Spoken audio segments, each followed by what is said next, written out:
My name is Anna Saunders and I'm from London. My name is Cara Lane and I come from Rockhampton in central Queensland in Australia. My name is Hannah Holden and I come from Exeter. My name is Jamie Lillycrop. I initially come from Newbury, but I've been living in Salisbury since 2016. My job is in theatre wardrobe, usually as a dresser, sometimes as a wardrobe mistress or wardrobe deputy. Before being made redundant, I was a front of house manager. I am an actress and a singer and a dancer. And I am primarily a DSM, a deputy stage manager. What does your job entail? Gosh, talent to start with, a lot of hard work, patience, a huge amount of dedication. To be a dancer, you have to train hard. It's like you are an athlete. 6 hours of dancing a day is what I did at the dance college that I went to. Also, as an actor, I think you need to be a bit of a psychologist because you need to understand why someone would do something and what is the backstory and what would bring them to do that.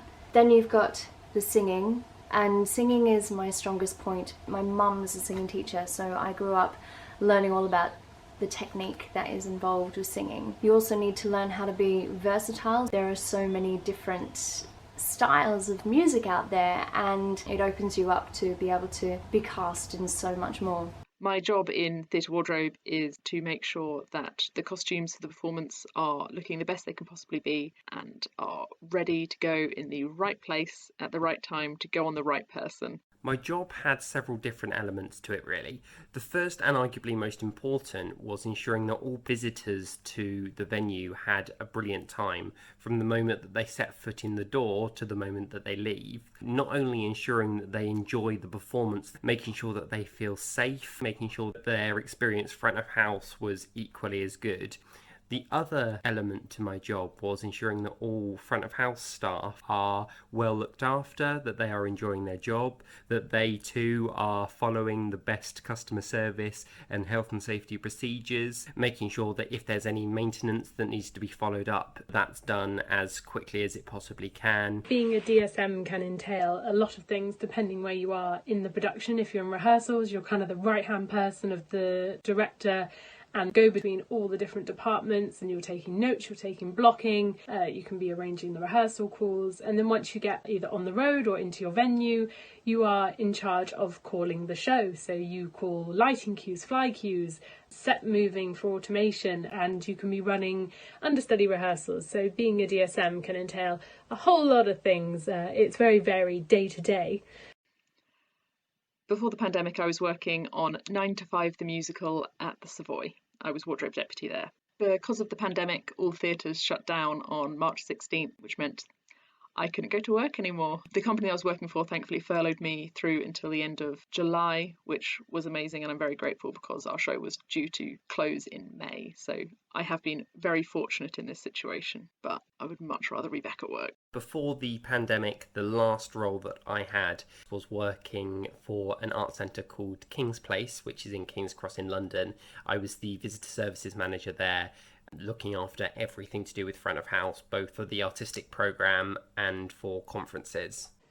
The last job I worked on before the pandemic was Panto. I was doing Peter Pan at the Mayflower in Southampton. It was my 3rd year there and I absolutely love it. I have the best time. It's the best way to end the year. So fingers crossed that some Pantos will be able to go ahead this year. That'd be nice. I was so lucky. I don't even know how it happened really, but I took over from Cassidy Jansen with the Jive Aces. The Jive Aces are like a swing band. In fact, the #1 jive and swing band in the UK. And they are amazing. They're really amazing. They're so much fun to perform with. And we were on a tour around the UK when the pandemic hit. And everyone thought it would be like a couple of months, and it's still going on and we're still not on stage, and we all have very itchy feet. Well, I do anyway. I have very itchy feet to get back on stage and to start performing again because I feel like a bit of me is missing. The coronavirus pandemic has had a severe impact on me. I was made redundant shortly after a brief spell of working from home, once the venue had realised that this was going to go on much longer than they thought it was going to. Unfortunately, there was a round of redundancies and my role was to go because, of course, without any shows, there cannot be anything front of house, and without anything front of house, then my role is redundant. Now that performances have resumed in a socially distanced capacity, someone else has absorbed my role into theirs. I think there is something that is difficult about moving from theatre into other jobs. I've only had theatre jobs essentially for the last 10 years. When somebody looks at my CV, there is no bar work, no shop work, no restaurant work on it. I am not as qualified as people who are looking for that work, so I'm never going to get it. I sadly haven't been able to get any work this year due to the theatres being closed, so I've had to get a job in a supermarket as a online shopper. So I work 1 a.m. till 8 a.m. going round. I have a little like magic gun that I take with me and it tells me exactly where to go, and I just pack totes that get sent out to feed the nation. I'm sure if you go into any supermarket at the moment and start singing Les Mis, about 6 to 10 people will probably start singing harmonies and doing the choreography, because I think there's a lot of people having to find other work at the moment. So it has been, a big effect for me. I've had to move home, which I'm enjoying being back home, but after being on the road for so many years, it is a bit odd. As soon as my position was announced as being one that would be made redundant, I started looking for new jobs in the local area. I essentially applied for anything that I thought that I might be good at, because what feels like the whole of the country is being made redundant at the moment. I applied for about 80 in the end, which it felt never ending, but I felt so lucky to actually have gained 2 jobs. The first in the days is working for a catering company, and then in the evening I work at a local pub, which is brilliant because it includes everything that I loved about working in the arts, meeting different people and providing great customer service. To start off with, it wasn't too bad. I felt like I had gotten to a point in my life where everything was starting to get a little bit overwhelming, and when 20th of March hit and all the theatres shut down and it didn't look like any shows were going to be open for the foreseeable future, I hate to admit it, but I actually felt a huge weight off my shoulders. And at first I embraced it, and I really loved spending time at home and catching up with friends via Zoom who I haven't spoken to in years, because life just gets in the way and you get too busy. And also I had a show that I knew was in the pipeline, which I was really looking forward to, and then it got postponed, which is absolutely fine. It's still postponed. Who knows if it's going to go ahead? The closer it gets to the date it's supposed to open, the more heartbroken I wake up every day. I consider myself extremely lucky to have known for the majority of lockdown that I've had a job to go to at the end of all this. And then knowing that there's a possibility that that could be cancelled, because so many shows have been, there are days where I find it very, very difficult to get out of bed. How have you been keeping occupied during the pandemic? I started off keeping busy during the pandemic by making embroideries for friends just to keep their spirits up, mostly daft, stupid things like what would they be missing. But since then, I started a project called Not on the West End, where we are promoting the businesses and side hustles of any UK theatre professionals who've been impacted by not being able to go to work and not having money coming in. We can be found at notonthewestend.co.uk or at Not on the West End across all social media. During the pandemic, I felt very lucky when it came to keeping occupied. I moved from London to Salisbury when things started to close down and we started to work from home, and I moved back in with my girlfriend who has an allotment, and we've spent most of our time down there growing different things, building things like fruit cages and generally making improvements on it, because it was one of the few things that we were actually allowed to do, and it's been such a wholesome and enriching experience. I also rediscovered my love for cooking and baked and cooked for the whole lockdown family, which consisted of my girlfriend's landlord and housemate. I have renovated the house, basically. It's completely different to what it was. Actually, I have been doing little mini courses to try to kind of branch out. I want to learn more about voiceover work. I want to dabble in a bit of screenwriting, write a book. There's loads of things that I would like to do that I have never felt confident enough to do, but may as well do them now. If I'm not going to do them now, then I'm never going to do them. So I'm going to give it a go and hope for the best. And then I got engaged. Let's straighten it up.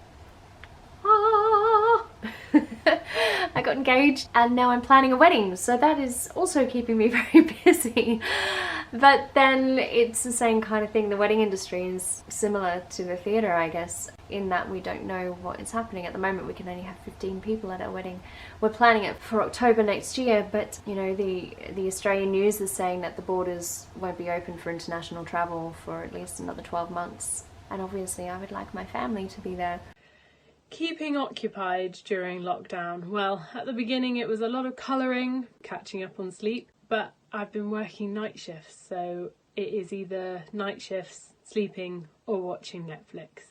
It's always a tricky question when someone asks me what my favourite show is, because I feel that it changes all the time. When I was on a gap year between sixth form and university, I decided to set myself a challenge to see as many West End shows as I could, and I ended up seeing something like 50, which was absolutely crazy. But I think above all, the constant favourite of mine has been We Will Rock You, the musical written by Queen, of course, and Ben Elton. I absolutely love the storyline, despite some saying that it's awful. I love it. I love the idea that rock music will take over the world eventually, and I think that it's such a feel-good, powerful show that you can take anyone to see and everyone will love a different part of it. I think the thing that I have seen that affected me most in the moment was Amelia, the Globes production that I saw when it was at the Vaudeville, and it was so beautiful and inspiring and just the most amazing collection of women working together. It was something special. In the curtain call, I was on my feet and tears running down my face. It affected me like that. I was just like, that, it's experiences like that is what you can't get from anything but theatre, I don't think. I only saw it 2 weeks before it closed, but I think I managed to convince another 14 people to buy tickets in that time and go. I'm something of an Amelia evangelist. I think Mary Poppins stands out because I feel like that was a personal achievement for me. As a kid, I was terribly stagey, really stagey, and I wanted nothing more than to be a lead role in a Cameron Mackintosh musical. And I remember press night of Mary Poppins, and Cameron had put on this massive front of house party in this gorgeous theatre, and it was snowing outside. It was magic. It was a magical evening. The press were there and they were taking photos of everyone, and then Cameron Mackintosh said, right, I need a photo of my two leading ladies, of me and Mary Poppins, because I was playing Mrs. Banks. I know this sounds ridiculous because obviously we'd already rehearsed and we'd already opened, but I didn't realise, I hadn't labelled it in my head as a leading lady, but then he did, and my 10-year-old self was screaming, going, oh, Cameron Mackintosh just called you his leading lady! Ah! So that was something I will never, ever, ever, ever forget. My favourite play has to be A Curious Incident of the Dog in the Nighttime. It is such a well-written show that encompasses so many different real-life issues whilst dramatising it in a way that is so captivating and engaging. It's directed by Marianne Elliott, who has directed some of my other favourite shows, and if it ever tours again, I would absolutely recommend you go and see it. I have so many. My list is so long, I couldn't even begin. There's a few specials. I mean, Wicked was one of the ones that made me realise there's something going on behind the scenes, and was the reason I looked into stage management, so that one always holds a very special place in my heart. A very new musical that I absolutely love and would love to work on is Beetlejuice. I saw it twice in New York last year, and I just think it's a fantastic show. But I'm also a sucker for the old classics. I mean, I love South Pacific, anything Rodgers and Hammerstein. One of my favourite shows I've ever worked on is Sunset Boulevard by Lloyd Webber. I did that in the Isle of Man, and I just think that is one of the most beautifully written shows. But I have so many favourites. I could list on and on and on and on, which I won't. If I had to find 3 words for watching a musical or a play, they would probably be thought-provoking. I always have conversations with my friends afterwards about the show that we've just seen. Human. It's the thing that I love absolutely most about anything I see in the theatre is how people have worked for weeks and weeks to get a show to where it is. It's the most human experience you'll have, from being greeted at the door to watching the show. I think grounding as well. Grounding is my third word. If ever I feel that things aren't right with the world, I will always just go and see a show, and then I will feel great. It gives you a chance for a couple of hours to think about nothing else than the show that you're watching, and I love that. I can't really find that with anything else. The three words I would use would probably be intriguing, because I'm always intrigued as to what's going on behind the scenes, how they did something. Inspiring, because I probably want to be doing it myself. And just wonderful or brilliant. I just think theatre and film and the arts is just such a wonderful and magical place to be. The first would be joyful, distracting, and hopeful. Even if the actual story being told is sad or heartbreaking or upsetting, when you sit in a room with people and you're all feeling the same experience and it's being put on by people who care about telling the story, the feeling of seeing good theatre is joyful. How I felt at the start of the pandemic compared to now, it's been a roller coaster. I've gone from feeling like there's hope to feeling like there's no hope to feeling like I'll work again to feeling like I won't work again. I feel like it changes every day, but we're going back into a lockdown now, so I think if anything I'm a little less optimistic now. I was supposed to be going on tour next year and the date just keeps getting, well, this year, and the date just keeps getting pushed further and further into next year. So I think just trying to stay positive, but it gets harder the longer this goes on, really.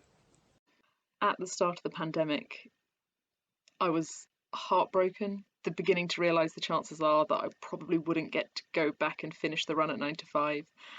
And that was hurting. We were hearing gossip about, oh, someone from Wicked says that we're not going to back open again until September, but that's because they got a cast change. If you've got the same cast going in, it'll be fine. We'll be back in May, June. You're like, okay, it'll be fine. And then you started hearing the thing being, oh, we might be back for a panto. Panto might be happening.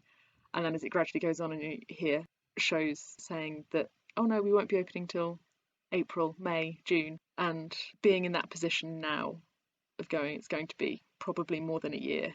And even when we do go back, it won't be full force and there'll be everybody scrabbling for every job. It's scary and horrible. And I think we all just want to be back together. I think about all the actors who have lost their jobs, who have families to support, all my friends who have, they were in a job or they had a job coming up and they knew that they could make plans. That's one thing about our industry, there's a lot of sacrifices you have to make when you decide to be a performer. My biggest sacrifice was leaving my home country and leaving my family behind. That was really difficult. And it was only last year I got to spend Christmas with my family for the first time in 18 years. And that was amazing, but it does make you realise what you give up in order to follow a career. Personally, I don't feel that I took the pandemic seriously enough to start with. When the first case had come to the UK, I think my reaction was similar to other illnesses such as Ebola, bird flu, those that never really amounted into anything within the UK.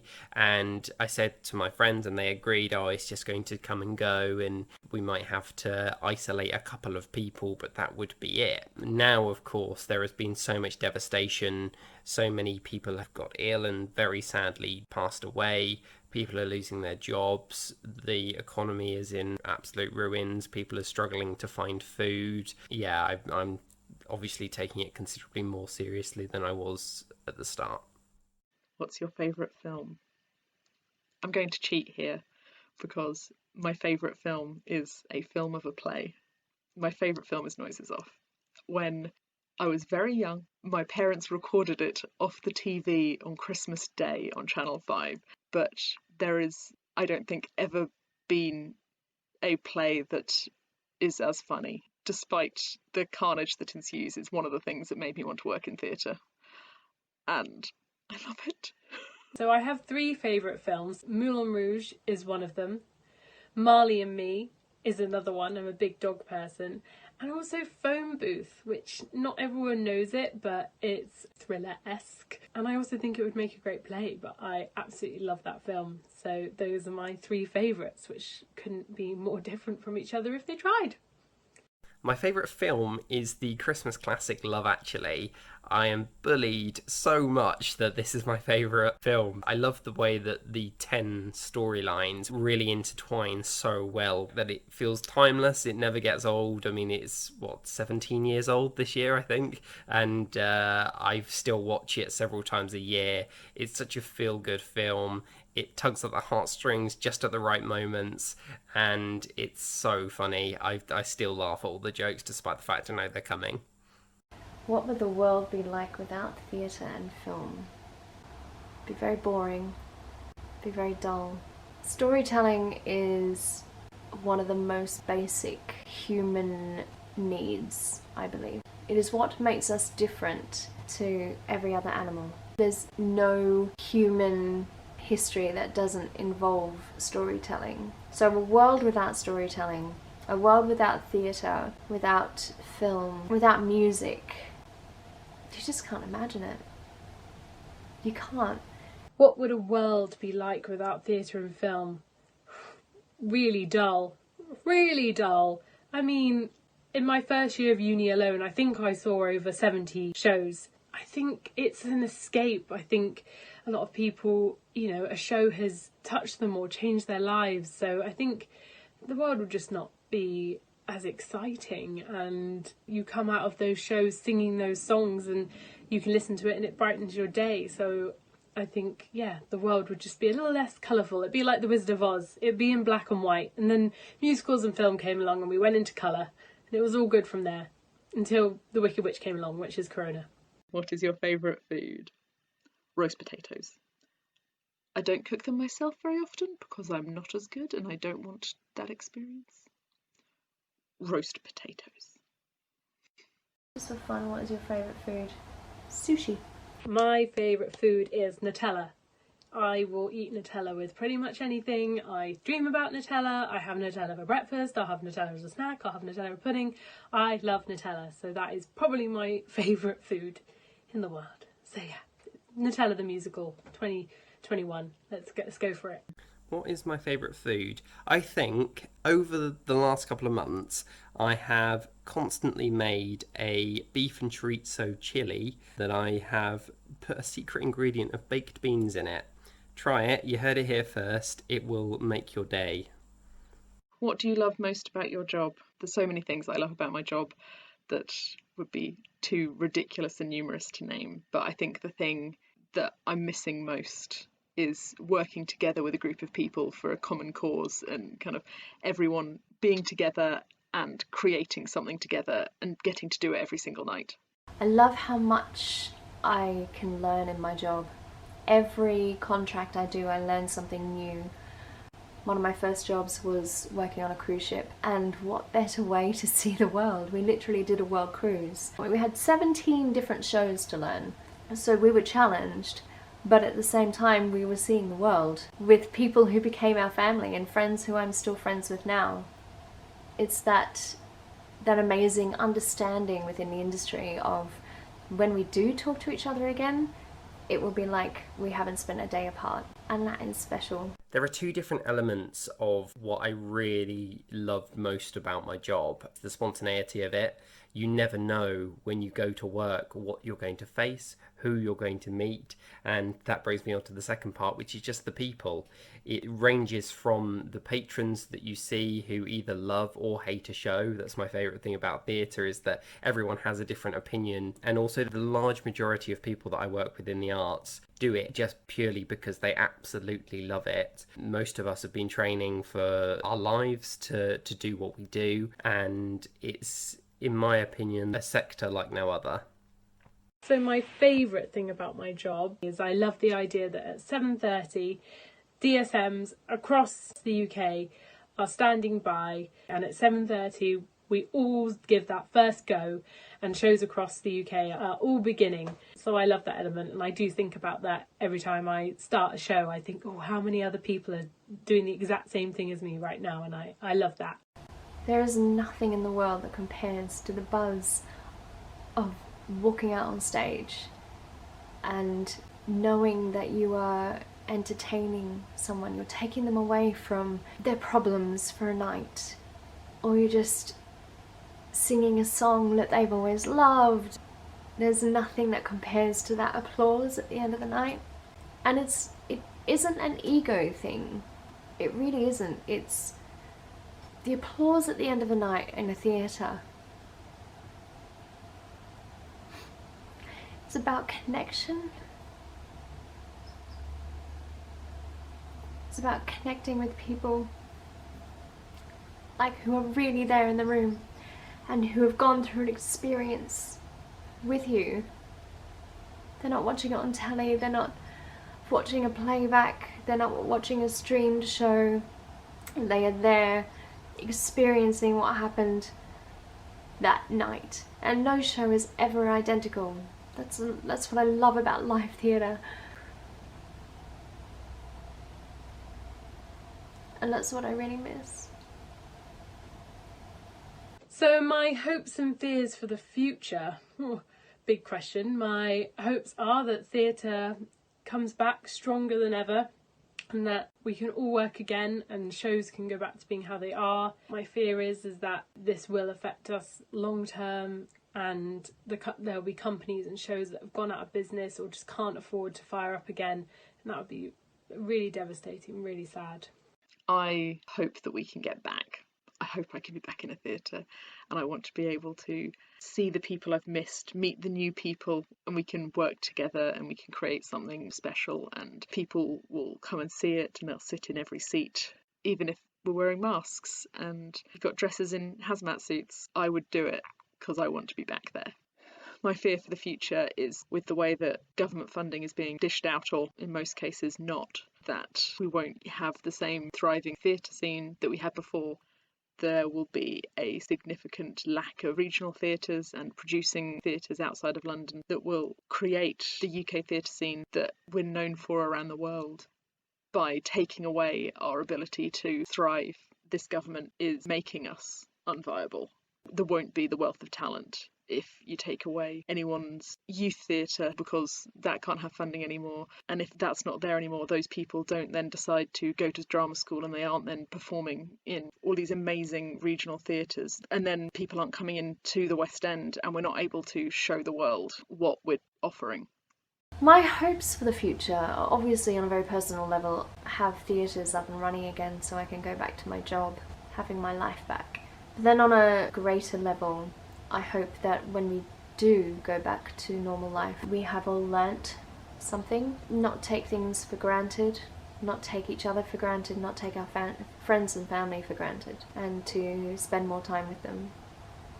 The hopes for the future are that theatre makes a triumphant return as soon as physically possible. A life without it, such as this year, has been miserable. I never thought we would see a year like it. This ties very well into fears in that it will be a very long time. Broadway have just announced no shows will be returning until June 2021, and although I know that every country is different, I do feel that full-scale shows won't be back for a very long time yet. The same is for my other love, which is festivals. I go to Edinburgh Fringe every year without fail. I just can't see how it will work next year with the infection rate going back up again and a second wave being in full force. Of course, this is a depressing outlook, and we've got to just keep being positive and really hoping for the best, because that is all that you can do in this stage. But yeah, we just need to all keep each other safe and be hopeful that the future is bright on the other side. One of the things I've loved about when we were in the midst of lockdown, and you couldn't hear the traffic because there was no traffic, and all you could hear was nature. You could hear the birds and the wind going through the trees. And I kind of hope that we can all connect to nature a bit more after this, take care of our planet more. If I could say something to the public right now, I'd say once the theatres reopen, please support. Go and see your favourite shows, your favourite performers. If you've seen it once, see it again. And if you know someone in this industry who is struggling, share those concerns, make them feel supported, tell other people about it, and just please don't let the arts die. If you can support it in any way, please do it. I know times are tough, but I think it can bring them joy as well as helping us out. So yeah, support the arts. The thing that I want to say to the public right now is when we reopen, come see us. If you're in a financial position to support your local theatre by buying gift vouchers now, do it. We'll be back. There'll be something on that you want to see. Give a donation to a theatre that you love. When opportunities come up to see something that's socially distanced, go. Wear a mask the whole time and support your local theatre, because once the theatre closes, it doesn't come back again. It gets turned into something else, and it gets turned into luxury flats or a car park. So save it now. Keep smiling. Find it within yourself to find positive things that are happening at the moment. It's the one thing that I miss more than anything with everyone wearing face coverings. I still smile at people behind my face covering, but of course it just looks like I'm frowning. Find the positives within your day, even though the bigger picture of the world is feeling a little bit miserable right now.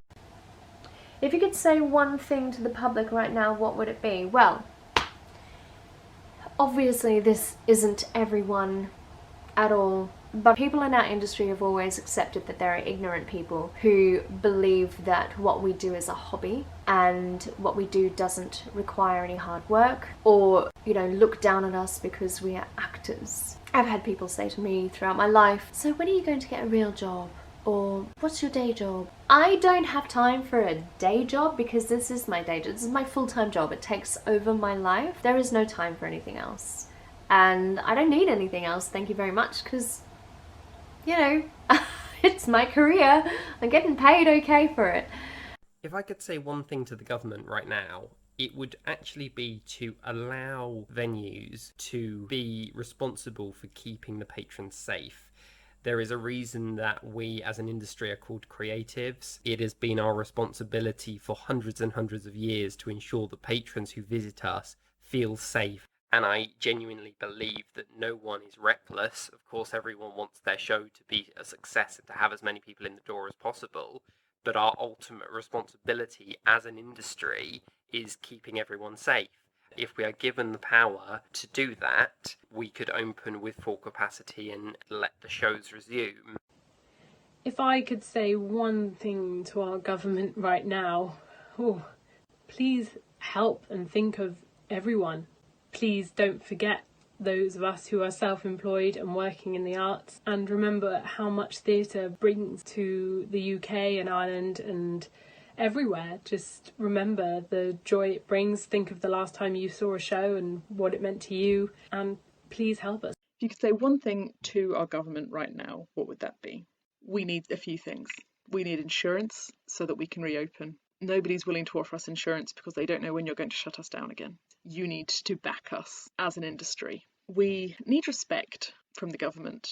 We need for the creative industries as a whole not to be treated like a hobby. We're persistently treated like we are stupid for having wanted this, and it was just folly that we made it work for as long as we have. And it's not true. We're not stupid for wanting this. We're a busy industry and we love our jobs, and consistently treating us as though we're unskilled and unviable and not worth saving or protecting, even though the creative industries are one of the things that we're known for around the world that's actually positive. We're not stupid for wanting to do this, and you should be supporting us. That's what I want to say to the government. All I have to add is just to try and look at the positives that have come from the pandemic. If you look back at the last couple of months, there have been so many communities that have been built, so many WhatsApp groups of neighbours, and I think in a lot of people's lifetimes, this has been the only time when anyone's been put in this sort of situation at all. And so it's been really lovely to see people supporting the vulnerable, people supporting others that just feel sad. And if you ever do feel like that, reach out to people, because there will be so many people, be it your friends, be it your family, who will be there to support you, and you're not alone.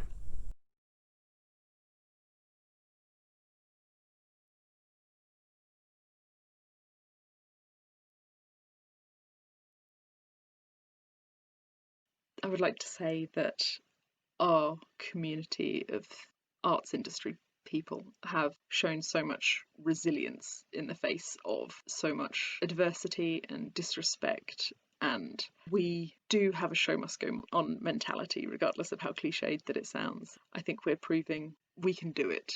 We are viable. We are viable. We are viable. We are viable. Please stand by for the end of the show. Stand by for the end of the show. That's all, folks. Anything else for the wash? Thank you very much for visiting, and have a very safe journey home. Thank you. Thank you very much. Thank you.